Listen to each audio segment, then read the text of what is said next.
할렐루야. 5월 24일 주일 예배에 나오신 여러분을 진심으로 환영합니다. 하루하루 바뀌는 상황들 가운데 우리가 해야 할 일은 모든 것을 아시며 우리를 만드신 주님을 더욱더 의지하고 나아가는 것입니다. 우리가 찬양으로 예배를 시작하기 전에 함께 기도함으로 마음을 좀 주님께 집중시켰으면 좋겠습니다. 어두움 후에 빛이 오듯 우리가 정말 주의 생각을 바로 알며 오늘 예배 가운데 주님이 주시는 은혜로 가득 차길 원한다고 우리 함께 기도로 예배를 시작하기 원합니다. 기도합시다.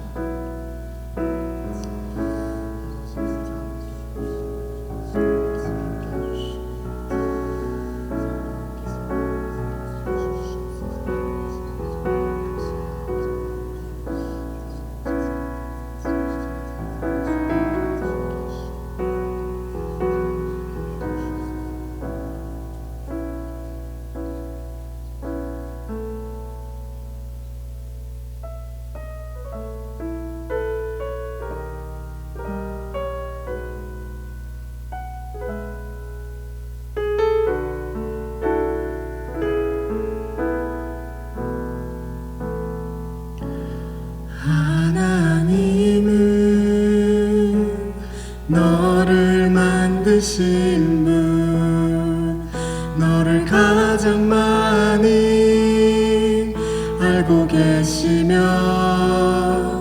하나님은 너를 만드신 분, 너를 가장 깊이 이해하신단다. 하나님은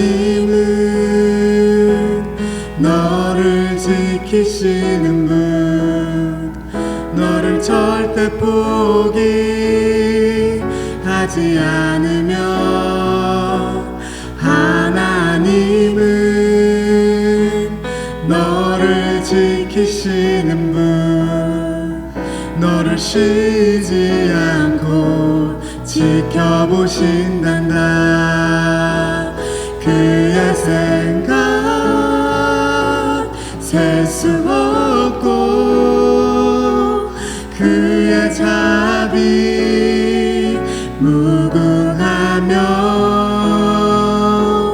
그의 성실 날마다 새롭고 그의 사랑 끝이 없단다. 하나님은 너를 원하시는 분, 하나님은 너를 원하시는 분, 이 세상 그 무엇 그 누구보다 하나님은 너를 원하시는 분, 너와 같이 있고 싶어 하신단다. 하나님은 너를 인도하는 분, 광야에서도 폭풍 중에도 하나님은 너를 인도하는 분, 푸른 초장으로 인도하신단다. 그의 생각 셀 수 없고 그의 자비 무궁하며 그의 성실 날마다 새롭고 그의 사랑 끝이 없단다.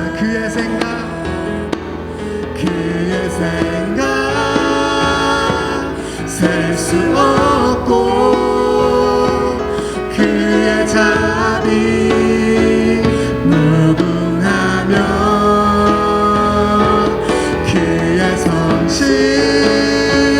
날마다 새롭고 그의 사랑 끝이 없단다. 그의 사랑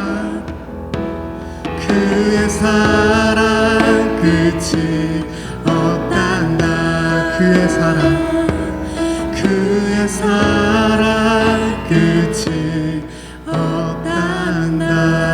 우리를 끝까지 포기하지 않으시고 인도하시는 주님의 사랑을 함께 찬양하기 원합니다. 아멘. 우리 이 시간 두려움이나 슬픔, 염려나 기쁨, 다 나의 더러움들 모두 예수님의 십자가 발 앞에 내려놓고 함께 나아가기 원합니다.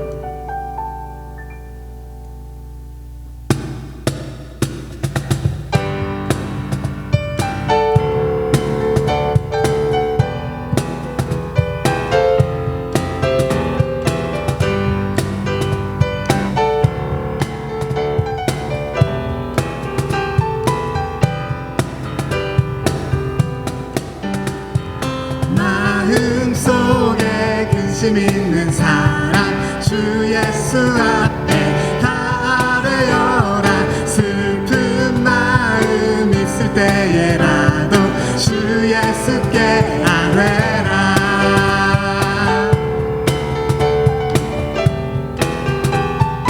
눈물 나며 깊은 한숨 쉴 때 주 예수 앞에 가려라. 은밀한 죄 내게 있더라도 주 예수께 아뢰. 주 예수 앞에, 주 예수 앞에 가려라. 주리의 친구니 무엇이나 근심하지 말고 주 예수. 3절로 고백합시다. 괴로움과 두려움 있을 때 주 예수 앞에 가려라. 내일을 염려하지 말고 주 예수께 아뢰라. 주 예수 앞에 가려라. 주리의 친구니 무엇이나 근심하지 말고 주 예수께, 주 예수 앞에 타려라. 주 예수 앞에 타려라. 주리의 친구니 무엇이나 근심하지 말고 주 예수. 우리 악기로 찬양합시다.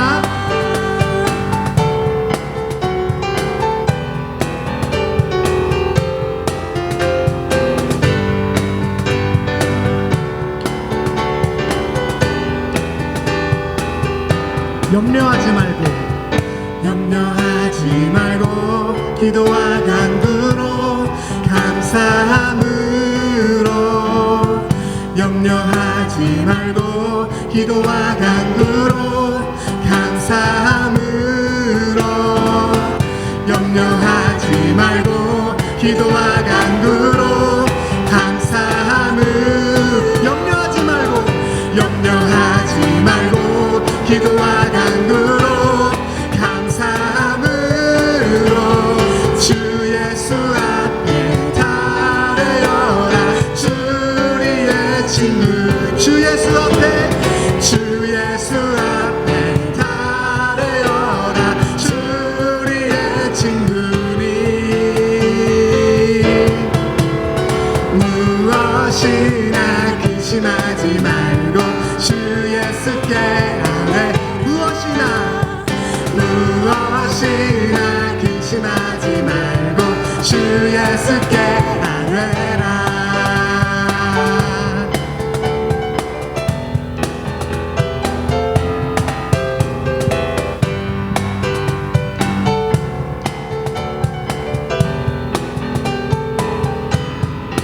우리의 모든 근심들을 들으시는 주님, 주님을 찬송합니다.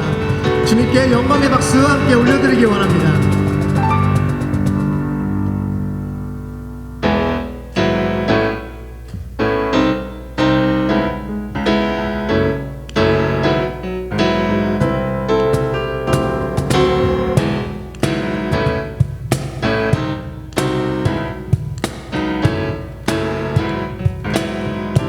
함께 고백하겠습니다.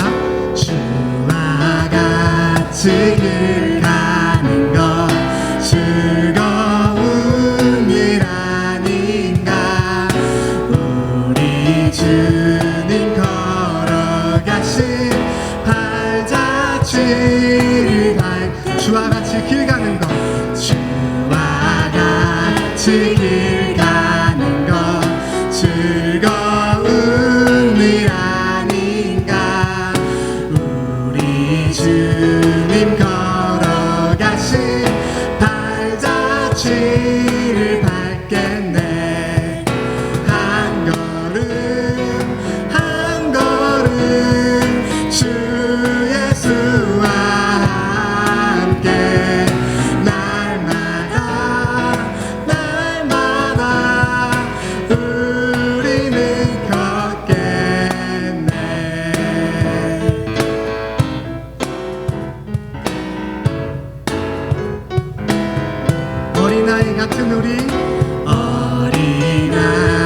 함께 날마다 우리는 걷겠네.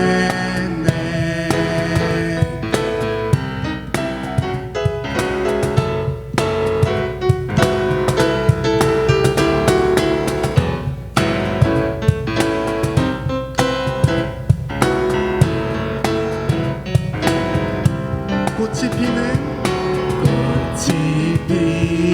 들판이나 험한 골짜기라도 주가 인도하는 대로 주와 같이 길 가는 것, 주와 같이 길 가는 것 즐거운 일 아닌가. 우리 주님 걸어가신 발자취를 밟겠네. 한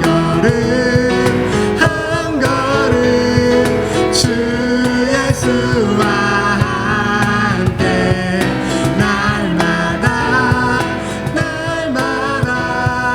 우리는 걷게. 한 걸음 주 예수와 함께 날마다 우리는 걷겠네.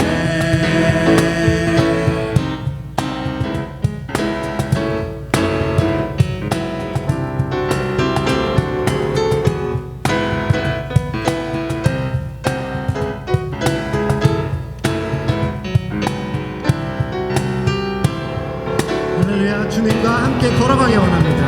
할렐루야.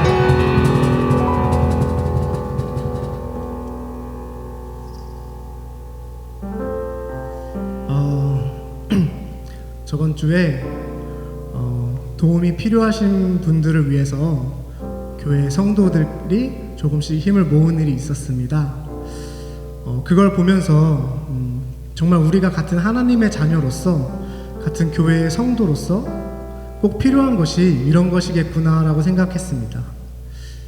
한 공동체로서 함께 돕고 다른 일을 부욕해 하는 것이 정말 하나님이 원하시는 그런 성도의 모습인 것 같습니다. 다음 부르실 찬양이 처음 부르시는 노래이실 테지만 가사를 함께 묵상하시면서 함께 이 찬양을 하나님께 올려드렸으면 좋겠습니다.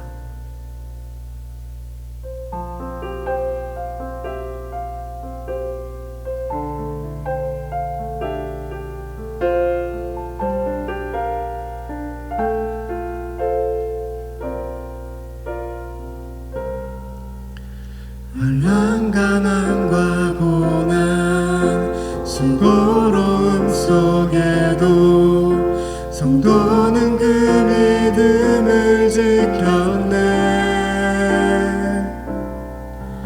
주를 섬기는 일에 자신을 다드리며 진리의 말씀과 성령으로 그 길을 걸었네. 다시 한번 고백할까요? 환난 가난과 고난 수고로움 속에도 성도는 그 믿음을 지켰네. 주를 섬기는 일에 자신을 다드리며 진리의 말씀과 성령으로 그 길을 걸었네. 그리스도 안에서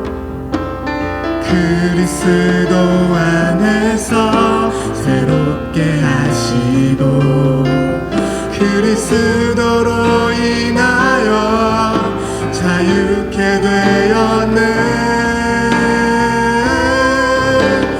우리는 무명하나 유명한 자요. 죽음의 위기 속에도 참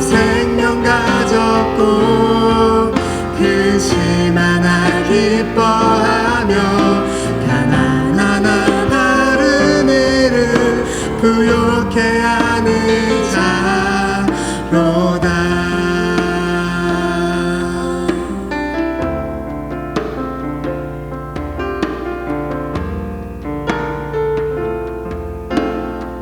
처음부터 고백하겠습니다. 환난 가난과 고난 수고로움 속에도 성도는 그 믿음을 지켰네.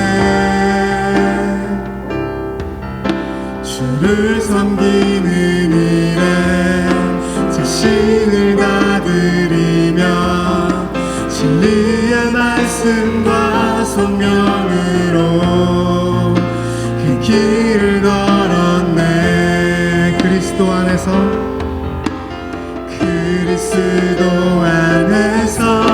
새롭게 하시고 그리스도로 인하여 자유케 되었네. 우리는 무명하나 유명한 자요. 죽음의 위기 속에도 참 생명 가졌고 근심 하나 기뻐하며 가난하나 다른 이를 부욕해 하는 자로다. 우리는 무명하나 유명한 자요. 죽음의 위기 속에도 참 생명 가졌고 근심 하나 기뻐하며 가난하나 다른 이를 부욕해 하는 자. 마지막으로 고백하기 원합니다. 우리는 무명하나 유명한 자요. 죽음의 위기 속에도 참 생명 가졌고 근심 하나 기뻐하며 가난하나 다른 이를 부욕해 하는 자로다. 근심 하나 기뻐하며 가난하나 다른 이를 부욕해 하는 자로다. 모든 것 가진 자로다. 모든 것 가진 자로다. 모든 것 가진 자로다.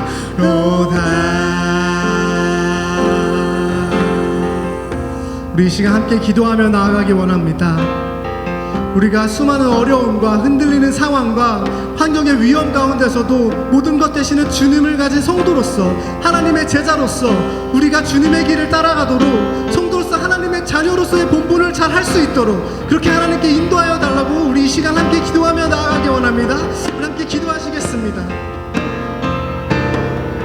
주님, 우리가 여전히 근심하고 가난하고 묶여진다고 느껴지고 폭풍 같은 삶 속에서 치이며 살아가고 있지만 우리가 주님을 알기에 그 안에서 기쁨을 찾고 주님의 은혜를 나타내는 뿐만이 아니라 그 은혜를 통해서 많은 자들을 부욕해 하는 삶을 살아가게 해주십시오.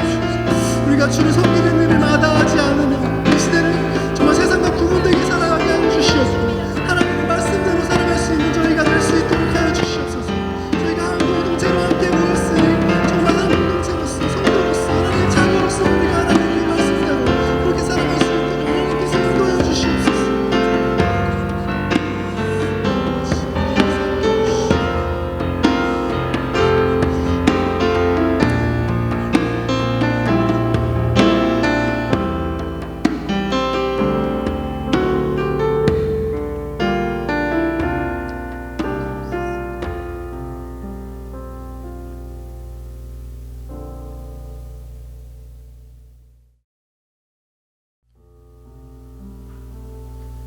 사랑이 많으신 하나님, 한결같이 우리를 사랑하여 주시는 하나님 은혜에 경배와 찬양을 올려드립니다. 죄 많고 끊임없이 나약한 우리가 오늘도 높으신 하나님 앞으로 나아와 예배할 수 있는 것이 한량없는 하나님의 은혜임을 고백합니다. 한 주간도 알게 모르게 수많은 죄 지으며 살았습니다. 모두 주님 앞에 내려놓으니 예수님 십자가 보혈로 깨끗이 씻어주시고 조금씩 더 예수님 닮아가 거룩한 삶 살아내는 우리 사랑의 교회 지체들 되도록 성령으로 인도하여 주시옵소서. 또 크고 놀라우신 하나님의 계획 속에 우리를 부르셔서 하나님 나라가 이 땅 가운데 드러나도록 한 사람 한 사람 사용하여 주심에 감사합니다. 게으르지 아니하고 믿음과 오래 참음으로 말미암아 약속들을 기업으로 받는 자들을 본받는 자 되게 하려 하시는 하나님의 뜻을 따라 어려운 환경 속에서도 맡은 바 사명을 다해내는 사랑의 교회 될 수 있도록 매분 매초 간섭하여 주시고 우리 삶 가운데 역사하여 주시옵소서. 특별히 이 시간 최전선에서 목숨을 걸고 사명을 감당하고 있는 수많은 의료진들과 열악한 환경 속에서도 예수님을 전하고 있는 선교사님들을 위해 기도합니다. 부르신 것 하나님이시니 채우시는 것도 하나님이심을 믿습니다. 필요한 것 하나님 가정 잘 아시오니 채워주시옵시고 그들의 건강도 가정의 평안도 이미 허락하신 줄로 믿고 감사를 드립니다. 또 매주 보이지 않는 곳에서 예배를 준비하는 귀한 손길들을 기억하여 주시는 줄로 압니다. 그들의 헌신과 봉사를 하늘의 귀한 상급으로 예비하여 주심에 감사합니다. 특별히 말씀을 전하시는 목사님과 목사님 가정을 축복하여 주시옵시고 오늘도 목사님의 입술을 주장하여 주사 갈렙 어르신들부터 성년부, 청년부, 유스그룹 그리고 태중의 아이까지도 한 사람도 빠짐없이 은혜 받고 이 땅 가운데서 예수님의 향기를 뿜어낼 수 있도록 성령으로 임재하여 주시옵소서. 이 모든 말씀 오늘도 살아 역사하시는 우리 주 예수 그리스도 이름으로 기도드렸습니다. 아멘. SF 사랑의 교회 온라인 예배를 드리시는 모든 분들을 주님의 이름으로 환영합니다. 코비드-19으로부터 성도님들의 안전을 위해 당분간 주일 예배는 온라인으로 주일 오전 11시에 드려집니다. 주일 예배가 온라인 예배로 전환됨에 따라 아래와 같이 온라인 또는 우편으로 헌금을 드려주시길 바랍니다. 두 방법이 익숙하지 않으신 성도님들께서는 헌금을 따로 보관하셨다가 추후 정상적으로 예배가 이루어질 때 드리시길 바랍니다. 지난 5월 23일 토요일에 정인철 형제가 졸업하였습니다. 유근현 형제와 이규원 자매가 결혼하였습니다. 새로운 가정을 위해 많이 축하해 주시고 기도해 주시길 부탁드립니다. 지난주 식사는 노희선 전도사님께서 섬겨주셨습니다. 귀한 섬김에 감사드립니다. 또한 온라인 예배 녹화팀을 식사로 섬겨주실 분을 모집하고 있습니다. 관심 있으신 분들께서는 김나희 권사님께 연락주시길 바랍니다. 어려운 상황 속에서도 물질로 헌신해주신 모든 성도님들께 감사드립니다. 여호와의 영광이 나타나는 그날까지 깨어 기도하는 샌프란시스코 사랑의 교회가 되길 언제나 소망합시다.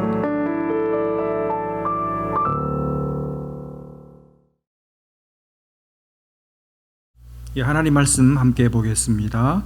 사무엘상 19장 1절부터 17절까지 말씀입니다. 구약성경 사무엘상 19장 1절부터 17절까지 구약성경 440면쯤에 있습니다. 17절까지가 본문인데 1절 말씀만 제가 읽겠습니다. 사무엘상 19장 1절 제가 읽겠습니다. 사울이 그의 아들 요나단과 그의 모든 신하에게 다윗을 죽이라 말하였더니 사울의 아들 요나단이 다윗을 심히 좋아하므로. 아멘.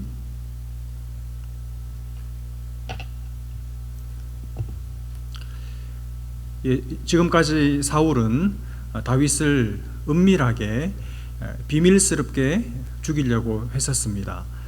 그런데 사무엘상 19장에 들어와서 이제 사울은 다윗을 아예 대놓고 노골적으로 공개적으로 죽이라고 명령을 내리고 있습니다. 오늘 1절 말씀 보시면 사울이 그의 아들 요나단과 또 모든 신하들을 불렀어요. 그리고 뭐라고 말합니까? 다윗을 죽여라 이렇게 명령을 내립니다. 여러분, 이것은 사울이 다윗을 죽이라고 처음으로 공식적으로 공개적으로 명령을 내린 것이죠. 여러분, 지금 다윗은 어디에 있습니까? 왕궁 안에 있습니다. 그러니까 사울의 다윗을 죽이라는 명령이 떨어졌기 때문에 이제 다윗은 죽은 목숨이나 마찬가지입니다. 다윗이 죽는 것은 시간 문제입니다.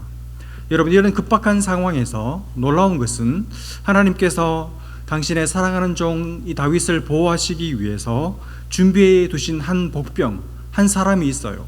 그 사람이 누구입니까? 요나단이죠. 사울의 아들 요나단입니다. 아버지는 다윗을 죽이라고 명령했는데 아들은 다윗을 너무 사랑하고 좋아하는 겁니다. 그래서 어떻게 합니까? 2절 3절 말씀을 보시면 요나단이 아버지의 명령을 받고 나서 곧바로 다윗에게 찾아갑니다. 찾아가서 이 사실을 다윗에게 알립니다. 자기 아버지가 다윗을 죽이라고 명령했다는 사실을 다윗에게 알립니다. 그러니까 이제 은밀한 곳에 가서 숨어 있으라고 이야기하는 것이죠. 그리고 이제 아버지가 자기를 죽이려고 하는 구체적인 이 계획이 나올 때 그때 내가 다시 알려줄 테니까 그때까지 너는 그 은밀한 곳에 안전하게 숨어 있어라. 그러면서 요나단이 다윗이 이 죽음을 면할 수 있도록 도와줍니다. 우리가 이 장면에서 한 가지를 꼭 기억을 해야 합니다. 여러분, 하나님께서 우리를 도우실 때, 하나님께서 당신의 사랑하는 자녀들을 지키시고 보호하실 때 때로는 직접 도우시고 직접 보호하시기도 하시지만 많은 경우에 하나님은 우리를 도우시고 보호하실 때 내 가까이 있는 사람들을 사용하십니다. 내 가까이 있는 사람들을 사용하셔서 나를 지키시고 나를 보호하시는 것이죠. 그래서 여러분, 내 가까이 있는 사람들이 내게 중요한 사람들입니다. 이 사람들이 내게 소중한 사람들입니다. 우리 가까이 있는 사람들, 늘 내가 마주치는 사람들, 내 주변에 있는 사람들, 내 가족들, 함께 교회를 섬기는 우리 성도들이 내게는 중요한 사람들이에요. 내게는 그 사람들이 어떤 면에서 가장 소중한 사람들입니다. 이 사람들이 나중에 하나님께서 우리를 위기 가운데서 나를 지키시고 보호하시려고 하실 때 하나님께서 그때 사용하시는 사람들이 바로 이 사람들입니다. 여러분, 우리 가까이 있는 한 사람 한 사람은 갈 데가 없어서 우리 옆에 붙어 있는 것이 아닙니다. 하나님께서 붙여주신 거예요. 하나님께서 만나게 하셨고, 하나님께서 예비하셨고, 하나님께서 내 곁으로 인도하셨고, 하나님께서 내게 붙여주신 사람들입니다. 여러분, 이 사실을 여러분이 믿음의 눈으로 바라보실 수 있기를 바랍니다. 하나님께서 여러분을 도우시고 보호하려고 하실 때 여러분 옆에 있는 그 사람을 사용하실 거예요. 저 멀리 있는 사람을 물론 사용하실 수도 있지만 1차적으로는 하나님은 내 가까이 있는 사람들을 사용하십니다. 여러분 곁에 있는 그 사람을 통해서 여러분을 도우시고 보호하실 것입니다. 지금은 대단해 보이지 않아도, 별로 내게 도움이 안 되는 것 같아도, 별로 힘이 없어 보여도 그 사람이 여러분이 정말 도움이 필요할 때, 여러분이 곤경에 빠져 있을 때 하나님께서 여러분을 건지시는 도구로 쓰시는 바로 그 사람들이 지금 여러분 옆에 있는 사람들인 것이죠. 그래서 여러분, 평소에 여러분 옆에 있는 사람들을 소중하게 생각하시기를 바랍니다. 중요한 인물들이라고 믿고 여기시기를 바랍니다. 그 사람들한테 잘하세요. 잘 지내십시오. 밥도 좀 사주고 이야기도 좀 들어주고 가끔씩 감동도 좀 주고, 나중에 그 사람이 여러분을 결정적인 순간에 도와주고 지켜주는 하나님이 쓰시는 사람이 될 것입니다. 여러분, 제가 그런 말씀 드린 기억이 나는데, 어떤 사람이 아름다운 사람인가 하면 주변을 가꾸는 사람이 아름다운 사람입니다. 여러분, 하수들은 자기를 먼저 가꿉니다. 자기를 먼저 챙깁니다. 그러나 인생의 고수들은 주변을 먼저 가꿉니다. 주변을 먼저 잘 가꾸고 난 다음에 그 다음에 자기를 가꿔요. 결국 주변을 잘 가꾼 그 사람이 나중에 주변에 결정적인 도움을 받게 되는 것이죠. 여러분 모두는 주변을 잘 가꾸는 참으로 아름다운 사람들 다 되셔서 하나님께서 여러분을 도우시고 건지시고 보호하시려고 할 때 옆에 사람의 도움을 힘있게 입는, 그런 귀한 은혜를 누리시기를 주님의 이름으로 축복합니다. 오늘 요나단이 이렇게 다윗을 안전하게 피신시키고 나서 곧장 아버지 사울에게로 달려갑니다. 달려가서 아버지에게 다윗을 죽이면 안 된다고, 다윗을 살려야 한다고 논리적으로 설득을 합니다. 변론을 합니다. 말하자면 탄원을 하는 것이죠. 그게 4절 5절에 나옵니다. 여러분, 지금 사울은 다윗을 죽이려고 하는데 요나단은 사울 앞에서 그 다윗을 칭찬을 합니다. 여러분, 사실 이것은 생명을 건 위험한 발언이죠. 아무리 아들이지만, 아무리 왕의 아들이지만 지금 사울은 절대 권력을 가지고 있는 왕입니다. 그리고 분명히 이미 왕의 명령은 떨어졌습니다. 다윗을 죽여라 명령이 떨어졌어요. 그러면 제 아무리 왕의 아들이라 할지라도 이 왕의 이 명령을 거스르는 것은 죽음을 자처하는 것과 마찬가지입니다. 그런데도 그 사실을 모를 리 없는 이 요나단이 지금 사울 왕 앞에 가서 다윗을 위해서 다윗을 칭찬하면서 탄원하고 있는 거예요. 죽이면 안 된다고. 구체적으로 뭐라고 말합니까? 이 요나단의 변론문이 4절 5절에 나오는데 이 두 절에 걸친 변론문 전체가 수미상관법으로 되어 있습니다. 무슨 말이냐 하면 요나단이 말하고자 하는 핵심을 문장의 맨 앞과 맨 뒤에 딱 배치를 해 놓았습니다. 똑같은 말을 반복하고 있습니다. 뭐라고 말합니까? 왕은 신하 다윗에게 범죄하지 마옵소서. 또 맨 마지막에는 5절 끝에 나오죠. 다윗을 죽여 무죄한 피를 흘려 그 다음 뭡니까? 범죄하려 하시나이까. 여러분, 요나단이 아버지 사울 왕 앞에서 하고 싶어하는 말의 핵심이 뭡니까? 다윗을 죽이는 것은 아버지 왕이시여, 그것은 범죄입니다. 그것은 죄를 짓는 것입니다. 이렇게 말하는 거예요. 그러니까 왕이시여, 다윗을 죽이는 죄를 범치 마십시오. 이렇게 요나단이 다윗도 살리고 아버지 사울도 죄 짓지 않도록 도와주고 있는 겁니다. 그러면서 하는 말이, 왕이시여, 다윗이 도대체 무슨 죄가 있습니까? 다윗은 왕께 죄를 지은 일이 없습니다. 오히려 다윗은 왕을 위해서 정말 선한 일만 했습니다. 아버지, 한번 생각해 보십시오. 기억해 보십시오. 블레셋이 쳐들어왔을 때 그 블레셋의 장수 골리앗이 이스라엘을 조롱하고 욕할 때 누가 나서서 싸웠습니까? 아무도 없고 오직 한 사람 다윗뿐이지 않았습니까? 다윗이 자기 목숨을 아끼지 않고 그 블레셋 사람 앞에 나와서 그 사람을 쳐 죽이지 않았습니까? 그래서 우리가 하나님의 그 큰 구원을 다윗 때문에 맛보지 않았습니까? 그때 왕이 이 사실을 보고 얼마나 기뻐하시고 얼마나 만족해하시고 얼마나 흐뭇해하시고 얼마나 행복해하셨습니까? 아버지, 벌써 그때를 잊으셨습니까? 그런데 이제 와서 아무 죄 없는 다윗을, 선한 일만 한 다윗을 아무 까닭 없이 죽이는 것은, 그것은 죄를 짓는 것입니다. 이래서는 안 됩니다.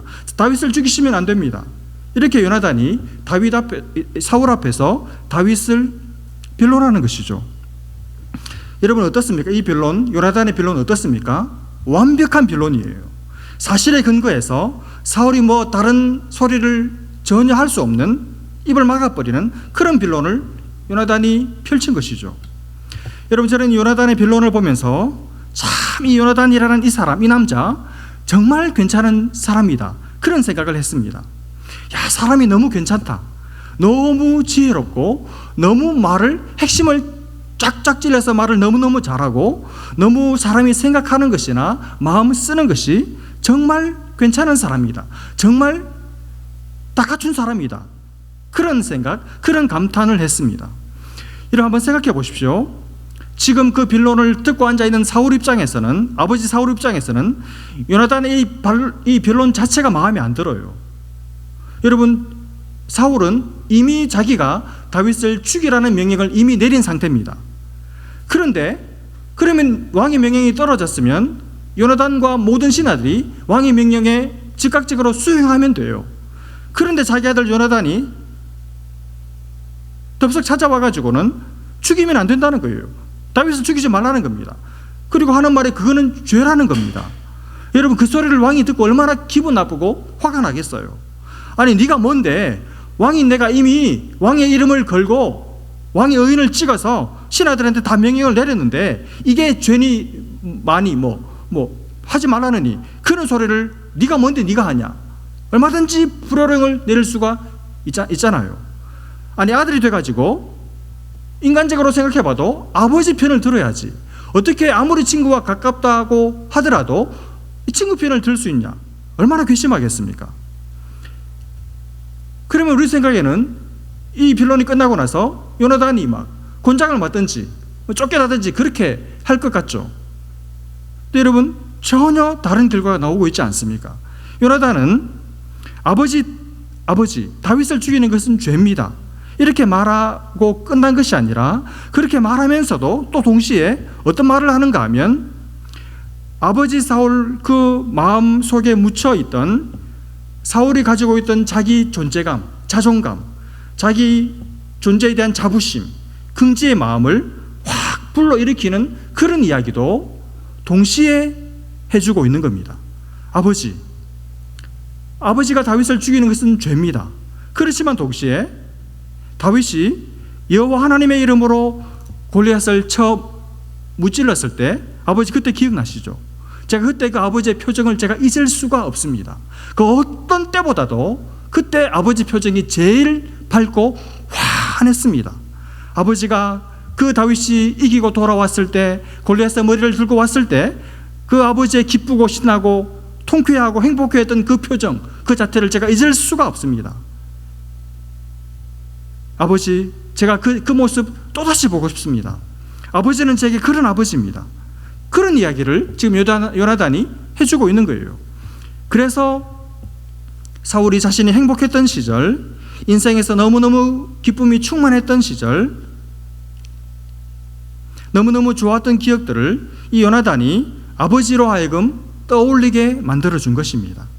그래서 사울 속에 잃어버렸던 자기 존재감, 긍지 이런 것들을 다시 일으켜준 것이죠.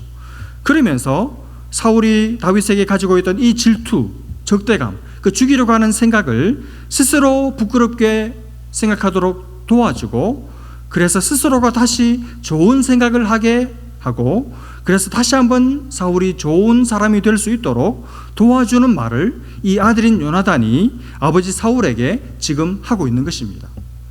여러분 어떻습니까? 참 훌륭한 사람이고 정말 아버지에게 꼭 필요한 그런 아들이에요. 정말 괜찮은 사람입니다. 정말 괜찮은 남자입니다. 여러분 성경에서 이 요나단의 외모에 대해서는 언급이 없어서 잘 모르겠지만, 외모가 그렇게 절망적이지만 않다면 저는 이런 요나단 같은 사람이 되고 싶어요. 그리고 우리 청년들, 우리 형제들, 그리고 우리 교회 남자분들, 이런 요나단 같은 사람이 되시면 좋겠습니다. 자매들, 형제들 만나려면 이런 형제를 만나시기를 바랍니다. 보십시오, 요나단이 말하는 거 봐요. 얼마나 지혜롭습니까? 자기가 말하고자 하는 핵심도 앞뒤로 콱 못을 탁 박아가지고 정확하게 잘 전달하지만 동시에 상대방 기분 상하지 않도록, 오히려 상대방이 좋은 생각을 하고 나쁜 생각을 싹 버리고 좋은 생각을 하고 좋은 추억을 떠올리고, 그래서 좋은 사람이 될 수 있도록 그 사람의 아름다웠던 옛 추억을 떠올리도록 도와주는 이런 말을 할 수 있는 남자, 그 사람이 요나단입니다. 멋지죠? 여러분 사람들 중에 보면 맞는 말을 하는데 그 사람 하는 말 듣고 있으면 기분이 나쁜 사람이 있어요. 그 사람 여러분 요나단 아닙니다. 바른 말을 하지만 그 말이 내게 따뜻하게 들려야 돼요. 그 사람의 잘못도 정확하게 지적해 주지만 오늘 요나단처럼 동시에 그 사람의 마음도 따뜻하게 만져주고 안아줄 수 있어야 됩니다. 그런 남자가 되어야 합니다. 부모님 여러분, 여러분에게 이런 요나단 같은 아들 있습니까? 아들을 가지려면 이런 아들을 낳고 이런 아들을 가지세요. 여러분에게 이런 딸이 있습니까?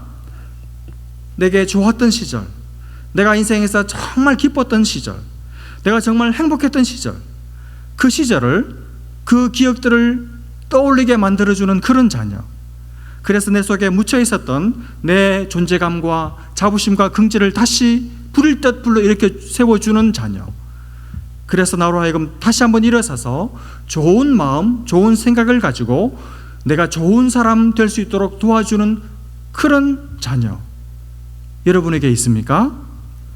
여러분 세상을 살면서 이리 쳐이고 저리 치이고 이리 흔들리고 저리 흔들리다가도 그 자녀만 생각하면, 이 자녀만 쳐다보고 있으면 그리고 이 아이가 내게 해준 그 말만 생각하면 다시 내 존재감이 되살아나고 내가 더 좋은 사람, 더 훌륭한 하나님의 사람으로 살아야지 하는 마음의 결심을 하게 만드는 그런 자녀. 여러분, 그런 자녀를 여러분은 가졌습니까? 그 아이를 쳐다보고 있으면 그 아이가 태어나기 전에 내가 얼마나 뜨겁게 주님 앞에 순수한 마음과 열정을 가지고 기도했던가. 그래서 다시 한번 그 눈물 젖은 기도의 자리를 사모하게 만들어주는 그런 자녀가 여러분에게는 있습니까? 우리 곁에 그런 자녀, 그런 사람이 내 곁에 있다는 것은 너무너무 감사한 일이죠. 지금 내 삶은 힘겹고 아픔이 있지만 이 아이만 쳐다보고 있으면 다시 그 순수했던 자리, 뜨거웠던 자리, 하나님을 깊이 사랑했던 그 자리로 나를 데려가는 그 자녀가 내게 있다면 나는 너무 행복한 사람이겠죠. 여러분, 하나님께서 우리에게 가족을 주시고 배우자를 주시고 자녀들을 주시고 다음 세대를 주시는 이유는 그들을 쳐다보면서 네가 순수하고 뜨겁고 열정적이었던 그 신앙의 시절, 그 신앙의 자리로 다시 돌아오라는 하나님의 애절하고 애끓는 하나님의 부르심인 줄로 믿습니다. 그 하나님의 부르심에 응답하는 우리 모든 부모님들 되시기를 주님의 이름으로 축복합니다. 여러분, 만약에 이 사울에게 요나단 같은 아들이 없었다면 어떻게 되었을까요? 아마 이 왕의 명령을 받들어서 틀림없이 신하 중에 누가 다윗을 죽여버렸을 거예요. 그러면 다윗도 죽고 사울도 망하고 하나님의 계획도 다시 실패로 돌아가는 것입니다. 이 아들 요나단의 지혜로운 탄원이 다윗도 살리고 사울도 살리고 하나님의 계획도 무너지지 않게 만든 것이죠. 여러분, 요나단 놀라운 사람입니다. 이 요나단의 변론에 사울이 완전히 마음이 녹았습니다. 완전히 설득을 당합니다. 그래서 사울이 어떻게 합니까? 6절 말씀을 보시면 사울이 맹세합니다. 내가 다윗을 죽이지 않겠다고 하나님의 이름으로 맹세를 합니다. 여러분, 이 사울의 이 맹세 어떻습니까? 믿을 수 있습니까? 저는 못 믿겠어요. 왜냐하면 우리가 18장에서 봤듯이 이 사울이 약속을 어긴 것이 한 번, 두 번이 아닙니다. 그리고 잠시 후에 우리가 보겠지만 이렇게 두 번씩이나 맹세하면서 다윗을 죽이지 않겠다고 말해놓고 곧바로 다윗을 향해서, 수금을 타고 있는 다윗을 향해서 사울이 창을 던져서 벽에 박힐 정도로 그렇게 살기 등등한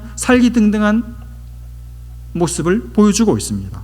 그러니까 믿을 수 없는, 지킬 수 없는 맹세를 한 것이죠. 어쨌든 이 순간만큼은 그래도 사울은 진심이었던 것 같습니다. 그래서 일시적으로 사울의 마음이 변해요. 그래서 실제로 보시면 요나단이 숨어있던 다윗을 부릅니다. 그리고 이제 사울 왕의 노가 많이 누그러졌다는 소식을 다윗에게 알려주고 다윗을 다시 왕궁으로 데려옵니다. 그래서 잠시 동안이었지만, 일시적이었지만 이 사울과 다윗이 다시 화해 모드로 들어가게 됩니다. 여러분, 이렇게 잠시 동안의 평화가 찾아왔지만 사울의 이 분노와 시기 질투가 그렇게 쉽게 사그라질 수 있는 그런 성질의 것이 아니죠. 또 발작을 하게 됩니다. 8절인데 전쟁에서 또 이 다윗이 나가서 크게 이긴 거예요. 그러니까 다시 사울의 병이 도진 것입니다. 그래서 어떻게 합니까? 9절 10절 말씀해 보시면 다윗이 전쟁에서 돌아왔습니다. 이러면 한번 생각해 보십시오. 전쟁을 치르고 돌아왔어요. 그러면 이 다윗이 얼마나 지치고 피곤하겠습니까? 쉬고 싶겠죠. 우리가 3박 4일 여행 갔다 와도, 그리고 우리 청년들 3박 4일 동안, 2박 3일 3박 4일 동안 수영에 갔다 와도 피곤해가지고 잠이 쏟아지잖아요. 다윗도 전쟁을 치고 왔으니까 너무 몸이 지치고 피곤해서 좀 쉬고 싶은데 왕궁에 와서 보니까 또 한동안 괜찮던 사울의 눈이 또 시뻘건 겁니다. 예사롭지 않은 겁니다. 이상한 거예요. 뭐가 또 오시나 보다. 또 불안해지기 시작하는 것이죠. 지금 피곤해 죽겠는데 좀 쉬고 싶은데 사울이 또 저러고 있으니까 어떻게 합니까? 또 그 앞에서 하프를 들고 연주합니다. 하여간에 은사가 많으면 바빠요. 근데 그렇게 하프를 켜고 있는데 역시 아니나 다를까 사울의 창이 또 날아오는 겁니다. 다윗도 이게 한두 번이 아니거든요. 그러니까 감을 잡고 있는 거예요. 기다리고 있다가 창이 날아오니까 순간 피했습니다. 그리고는 이번에는 아예 그냥 그 자리를 빠져나왔습니다. 그리고는 도망을 칩니다. 어디로 도망갔을까요? 자기 안에 미갈이 있는 자기 집으로 도망을 간 것이죠. 여러분, 이게 다윗이 사울 앞에서 처음 도망친 겁니다. 이제 앞으로 계속해서 왕이 되기까지 다윗은 도망자의 삶을 계속해서 살아가게 되는 것이죠. 다윗이 자기 집으로 도망을 갔습니다. 근데 문제는 다윗이 도망갔다고 해서 사울이 포기할 인간이 아니죠. 그래서 어떻게 합니까? 11절 보시면 사울이 이 다윗을 잡아 죽이기 위해서 암살단을 보냅니다. 자객을 보내요. 가서 다윗을 죽이라는 거죠. 사울은 암살단에게 다윗의 집 앞을 지키고 있다가 다음날 아침에 다윗이 출근하는 그 길에 뒤에서 때려 죽여라, 이렇게 명령을 했습니다. 이제 암살단이 다윗의 집 앞에 진을 치고 시간은 밤이 되었습니다. 다윗의 집 안에는 아직 자식이 없으니까 다윗과 아내 미갈이 쉬고 있었습니다. 그리고 다윗의 집 바로 앞에는 다윗을 죽이기 위한 이 암살단이, 자객단이 매복을 하고 있는 것이죠. 다윗은 그것도 모르고 그냥 너무 피곤하니까 지금 좀 쉬려고 합니다. 빨리 자려고 해요. 근데 자려고 하는 다윗을, 그리고 이 집안 분위기를 가만히 이 미갈이 보니까 뭔가 평소와 다른 거예요. 느낌이 안 좋아요. 여러분, 자매들은 형제들이 가지고 있지 않는 또 다른 무기가 있습니다. 촉이라는 게 있습니다. 촉. 안 맞는 경우도 있지만 제가 같이 살아보니까 대부분이 다 맞아요. 그래서 남편들, 성경의 분명한 진리 아닐 바에는 아내가 무슨 말을 하면 거의 주님의 말씀이다 하고 따르는 것이 좋습니다. 미갈이 보니까 다윗이 지금 잠들려고 하는데 별로 이 느낌이 안 좋아요. 이 분명히 자기 아버지 사울이 뭔가 일을 꾸미고 있다는 느낌이 왔습니다. 그래서 안 되겠다 싶어서 잠자리에 들려고 하던 다윗을 급하게 깨워가지고 말하기를, 여보, 별로 기분이 안 좋아, 느낌이 안 좋아, 아마 내일 아침에 당신한테 무슨 안 좋은 일이 있을 것 같아. 그러니까 좀 안 믿어지더라도 나를 믿고 오늘 밤에 도망가, 그러는 거예요. 그래서 12절 말씀 보시면 그날 밤에 잠도 못 자고 다윗이 창문을 통해서 아내의 성화에 떠밀려서 도망을 갑니다. 그리고 13절 말씀 보시면 줄을 타고 다윗은 이미 도망을 갔고, 그 남편이 다윗이 자려고 하던 그 침대에다가 이제 다윗이 있는 걸로 위장을 해야 되니까 드라빔이라는 우상, 신상을 침대에다가 눕혀놓고, 아마 이 드라빔은 머리가 없나 봐요. 그래서 이 머리털을 위장하기 위해서 염소털로 짠 가발을 이렇게 뒤집어 씌워 놓은 거예요. 위장을 한 것입니다. 다음날 아침이 되었습니다. 다윗이 출근할 때 다윗을 뒤에서 공격하려고 준비하고 있던 이 암살단이 기다리고 있는데, 다윗이 나오기를 기다리고 있는데 아무리 기다려도 다윗이 안 나오는 겁니다. 집에 쳐들어가 봤어요. 가보니까 14절 말씀에 미갈한테 물었겠죠. 그러니까 미갈이 말하기를, 다윗이 지난 전쟁을 치르느라 너무 피곤해서 너무 과로해가지고 그만 병이 들어버렸습니다, 그러는 겁니다. 그러니 여러분 만날 수 없고 다음에 오시죠. 장군 부인이 이렇게 말하니까 할 수 없이 그냥 돌아갔습니다. 돌아와서 이 암살단이 사울에게 그대로 보고를 했습니다. 왕이시여, 다윗 장군이 지금 너무 과로해가지고 지금 병들어서 누워있답니다. 그래서 그냥 할 수 없이 돌아왔습니다. 그렇게 보고를 한 거예요. 그랬더니 사울이 그 소리를 듣고 막 불같이 화를 내면서 또 암살단을 보냈습니다. 이 15절에 나옵니다. 근데 이번에는 아프다면 그러면 아예 침상채 들고 와, 그렇게 이 사울이 명령을 내린 거예요. 그러면 침상채 들고 오면 내가 그 다윗을 죽여버리겠다, 그렇게 말하면서 보낸 겁니다. 그래서 이 암살단이 다윗의 집에 침대 딜리버리 하려고 들이닥친 거예요. 방 안에 들어갔습니다. 가보니까 어떻습니까? 침대가 있고 그 침대 위에 다윗이 병들어서 누워 자고 있어야 되는데 16절 보시면 전령들이 들어가 본즉 침상에는 다윗이 있는 게 아니고 우상이 있고 염소털로 엮은 것이 그 머리에 있었더라. 이게 뭡니까? 다윗은 이미 도망가고 없고 우상으로 다윗을 위장한 것이죠. 드라빔이라는 우상에다가 머리카락은 없으니까 염소털 가발을 뒤집어 씌워 놓은 겁니다. 완전히 속은 것이죠. 그 소리를 듣고 사울이 정말 화가 머리 끝까지 났어요. 이 배신감, 딸 미갈에 대한 배신감 얼마나 컸겠습니까? 사실 미갈이 누구 닮았겠습니까? 그 아버지 그 딸이죠. 그 피가 그 피입니다. 그런 건데 그것도 모르고 말이죠. 그래서 17절 보시면 사울이 너무너무 화가 나고 배신감에 이 치가 떨려서 딸 미갈에게 이렇게 말합니다. 야, 너 왜 나를 속였냐? 왜 다윗을 놓아줬냐?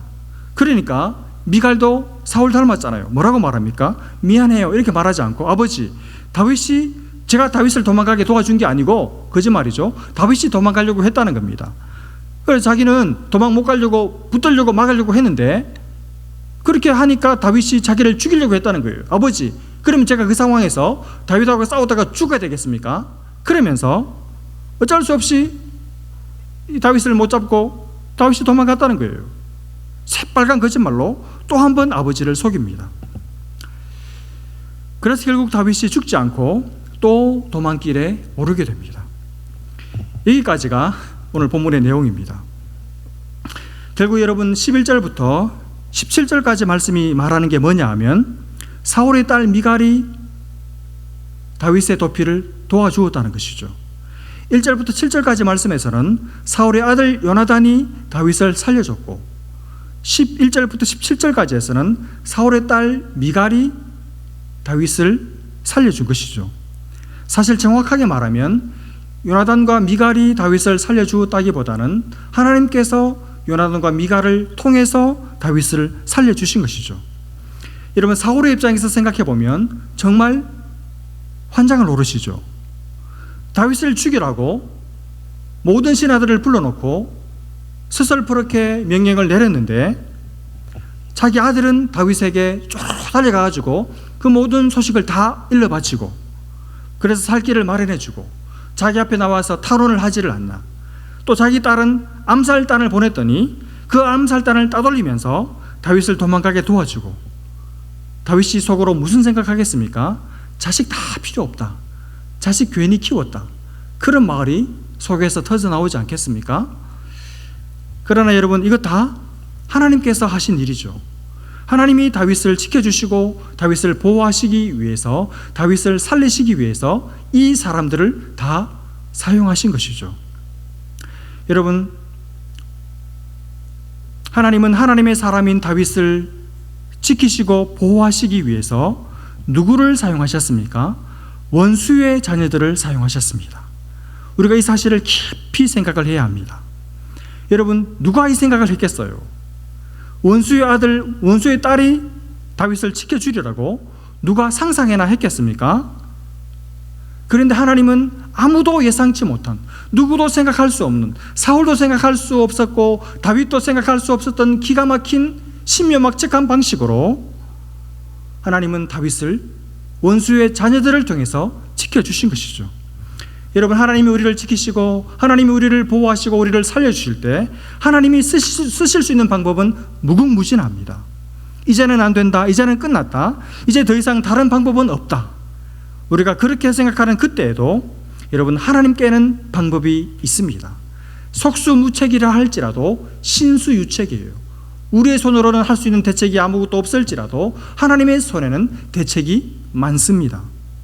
우리가 생각할 수 있는 방법보다 하나님이 쓰시는 방법은 수가 어마어마하게 훨씬 더 많은 줄로 믿습니다. 여러분 오늘도 하나님은 다윗을 위해서 일하신 이 하나님은, 다윗을 살리기 위해서 원수의 아들 딸을 사용하신 이 하나님은 오늘도 우리를 위해서 일하고 계십니다. 오늘도 우리를 위해서 열심히 일하고 계십니다. 보이지 않아도 들리지 않아도 나 한 사람을, 하나님의 사람이 나 한 사람을 지키시고 건지시고 보호하시기 위해서 하나님은 얼마나 많은 일을 하고 계시는지 몰라요. 여러분, 하나님은 우리를 많이 생각하십니다. 여러분, 시편 139편 17절 18절 말씀을 한번 들어보십시오. 하나님이여, 주의 생각이 내게 어찌 그리 보배로우신지요, 그 수가 어찌 그리 많은지요. 내가 세려고 할지라도 그 수가 모래보다 많도소이다. 내가 깰 때에도 여전히 주와 함께 있나이다. 여러분, 하나님은 우리를 많이 생각하십니다. 여러분, 부모님 여러분 자식 생각 많이 하시죠? 아니, 늘 하시죠? 하나님 우리를 많이 생각하십니다. 아니, 늘 생각하십니다. 뭘 해줄까? 어떻게 기쁘게 해줄까? 어떻게 하면 이 아이의 인생이 정말 내 안에서 행복할 수 있을까? 하나님 생각이 많으세요. 우리는 이렇게 생각합니다. 하나님 내게 관심이 없어. 나는 하나님을 원하는데 하나님은 내게 관심이 없으시고 하나님은 나를 원하시지 않아. 아닙니다, 여러분. 얼마나 우리를 많이 생각하시느냐 하면 모래 아래 수보다 훨씬 더 많은 생각을 하나님은 우리 한 사람 한 사람을 향해서 가지고 계십니다. 이사야 49장 14절부터 16절까지 말씀입니다.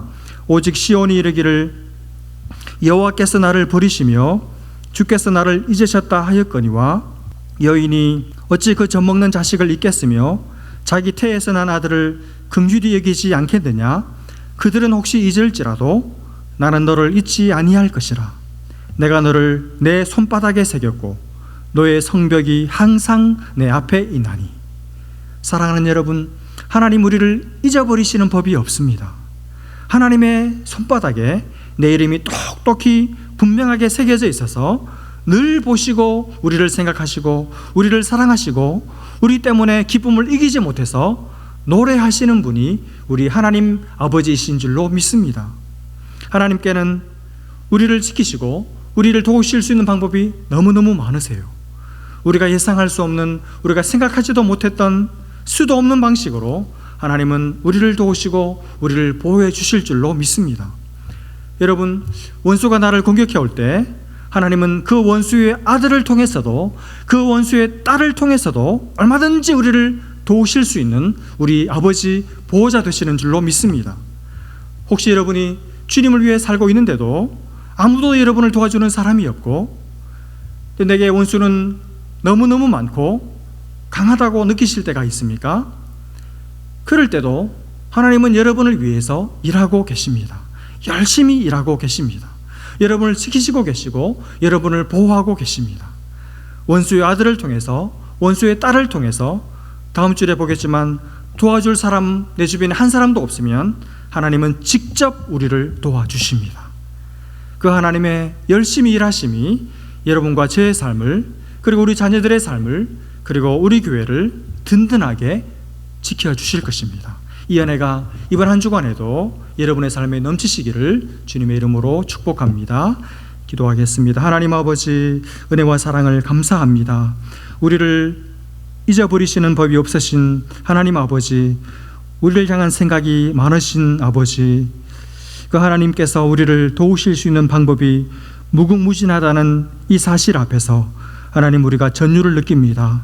하나님, 우리가 어떤 자리에 있을지라도 우리와 함께 하시고 우리를 지키시고 다양한 방법으로 우리를 건지시는 그 하나님의 사랑을 이 한 주간에도 경험하며 사는 복된 한 주간 되게 해주셔서 주님으로 말미암아 기쁨과 감사와 승리가 넘쳐나는 복된 한 주간 되게 하여 주옵소서. 믿고 감사하며 예수님의 이름으로 기도합니다.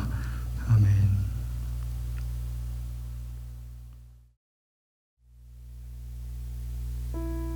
이 시간 준비하신 예물 하나님께 올려드리기 원합니다.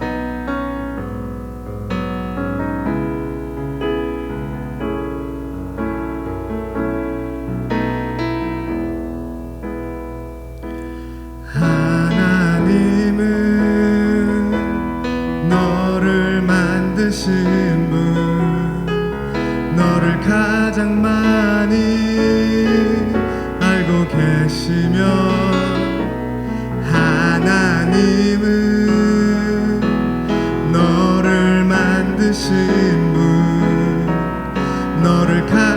깊이 이해하신단다.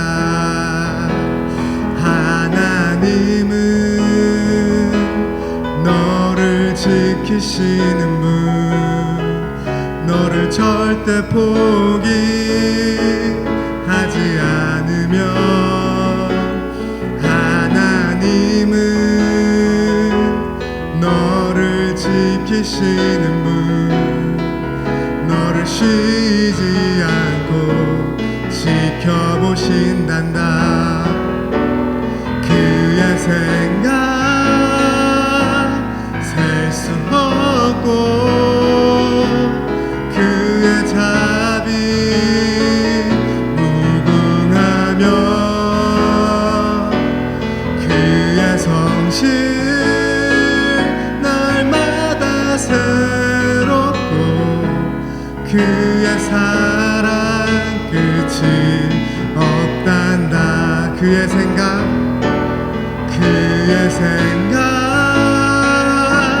셀 수 없고 그의 자비 무궁하며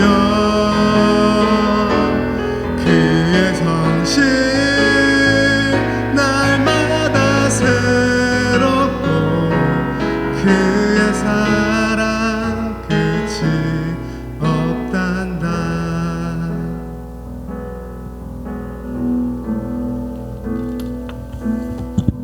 기도하겠습니다. 그는 진리의 영이라 세상은 능히 그를 받지 못하나니 이는 그를 보지도 못하고 알지도 못함이라. 그러나 너희는 그를 아나니 그는 너희와 함께 거하시며 또 너희 속에 계시겠음이라. 내가 너희를 고아와 같이 버려두지 아니하고 너희에게로 오리라. 하나님 아버지, 혼자 있을 때 우리가 홀로 있지 않음을 인하여 감사를 드립니다.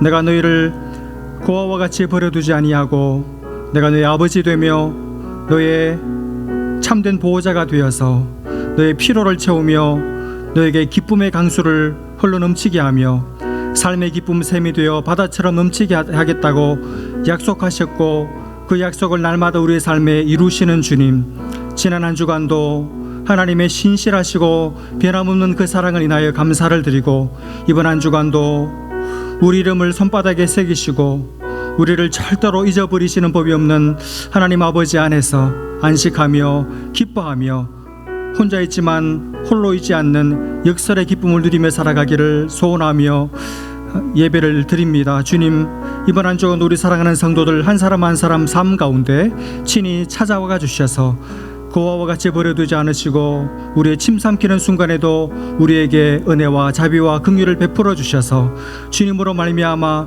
기쁨이 넘치게 하시고 그 흘러넘치는 기쁨을 나누며 주변을 사랑하며 살리며 살아가는 우리 모든 성도들 다 되게 하여 주옵소서. 이 어려운 때 특별히 우리 사랑하는 성령부 지체들을 통하여 사랑의 섬김을 베풀게 하신 주님, 우리 공동체 안에 우리 자신을 주목하지 않고 주변을 먼저 돌아보며 주변을 먼저 가꾸는 사람들 있게 하신 것 감사하고, 하나님, 우리가 주님 때문에 영생을 얻었고 생명을 얻었기에 이 생명을 나누는 삶을 실천하는 귀한 지체들 주심 감사하고, 우리도 우리의 생을 다 드려 하나님 우리 생을 주님 앞에 온전히 드리고 지체들에게 드려 헌신하고 희생하는 삶을 살게 하셔서 하나님 남몰래 눈물 흘리고 남몰래 사랑의 수고를 감당하며 희생하는 자아들 많이 아는 참된 하늘의 희락을 누리고 살아가는 이 한 주간 되게 하여 주옵소서. 우리 사랑하는 성도들 어린아이들로부터 갈렙 어르신들에 이르기까지 하나님께서 생명을 지켜주시고 안전을 지켜주시고 하나님 앞길을 선하게 열어주셔서 주님으로 말미암아 채워지고 만족하고 부족함이 없는 한 주간 되게 하여 주옵소서. 어려움 중에도 주님이 내 생명의 근원이신 줄 알고 물질을 떼어 주님 앞에 예물 드린 사랑하는 성도들의 마음과 예물을 흠양하여 주시고 이 예물이 쓰여지는 곳마다 하나님의 살아계심과 하나님의 인생 사랑하심이 온전히 증거되게 하여 주옵소서. 이제는 귀하신 우리 구주 예수 그리스도의 은혜와 하나님 아버지의 끝이 없는 사랑하심과 성령님의 교통하심이 이 한 주간도 하나님의 부인할 수 없는 사랑에 매여 기쁨으로 삶을 살기를 소원하고 돌아가는 모든 하나님의 사람들 머리머리 위에 이제로부터 영원토록 함께 계실지어다.